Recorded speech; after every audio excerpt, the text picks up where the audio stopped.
মাৰ্কিংটো negative হ'ব সেইদিনাখন মই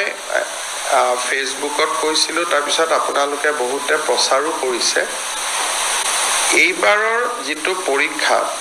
ই অলপ খুব এটা চ্যালেঞ্জিং এক্সাম হ'ব যে পাৰ্টিকুলাৰ এটা সাবজেক্টত 11 লাখ পৰীক্ষাৰ্থী পৰীক্ষা দিব আমি যেতিয়া মেট্ৰিক পৰীক্ষাও পাতো হাইয়েষ্ট আমাৰ ক্যান্ডিডেট হয় 5 লাখ 11 লাখ পৰীক্ষাৰ্থীক লৈ পৰীক্ষা পাতাৰ ৰেকৰ্ড ইউপিক বাদ দি কোনো ষ্টেটৰ আজিলৈকে নাই কাৰণ ইউপিএ কোনোবা পৰীক্ষা 18 লাখ ক্যান্ডিডেট হয় তেওঁলোকৰ জনবসতি বহুত কিন্তু অসমত 11 লাখৰ কোনো পৰীক্ষা আজিলৈকে কেতিয়াও কোনেও অনুষ্ঠিত কৰাৰ প্ৰয়োজনীয়তা অহাই নাছিল এইবাৰ আমি নিযুক্তিত এটা দিশ আছিলে যে এইবাৰ আমি ফিজ লোৱা নাছিলো অৰ্থাৎ পৰীক্ষা দিয়াৰ কাৰণে কোনো ফৰ্ম ফিলআপৰ কাৰণে কোনো মাসুলৰ প্ৰয়োজন নাছিলে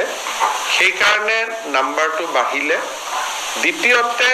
ফাৰ্স্ট পৰীক্ষাটোত যেটো এটা মানুহে ট্ৰান্সপাৰেন্সি দেখিলে স্বচ্ছতা দেখিলে যে দুখীয়া লৰা ছোৱালীয়ে নিযুক্তি পাইছে হিউ প্ৰেৰণা যোগালে তাৰ ফলত 11 লাখ ক্যান্ডিডেট হৈ গল মই ইমান আশা কৰা নাছিলো পৰীক্ষা পতাটো আমাৰ বাবে এটা খুব চ্যালেঞ্জ হ'ব ডিসি সকলেও সেন্টাৰ কৰিব পাৰিব নোৱাৰিব তেওঁলোকেও যথেষ্ট কষ্ট কৰিব লাগিব যি নহওক আমি আগবাঢ়ি গৈ থাকিম আৰু সময়ে সময়ে যি ডেভেলপমেন্ট হয় আপোনালোকক জনাই থাকিম পুলিশ শিক্ষক বা হেলথ ডিপাৰ্টমেন্টৰ প্ৰবলেম নাই প্ৰবলেমটো অকল এই গ্ৰেড 3 আৰু গ্ৰেড 4 ৰ পাৰ্টিকুলাৰ দুটা সাবজেক্টতে আছে আমি আজি আপোনালোকক মই নিমন্ত্ৰণ কৰিছিলো আপোনালোকৰ মনত আছে যে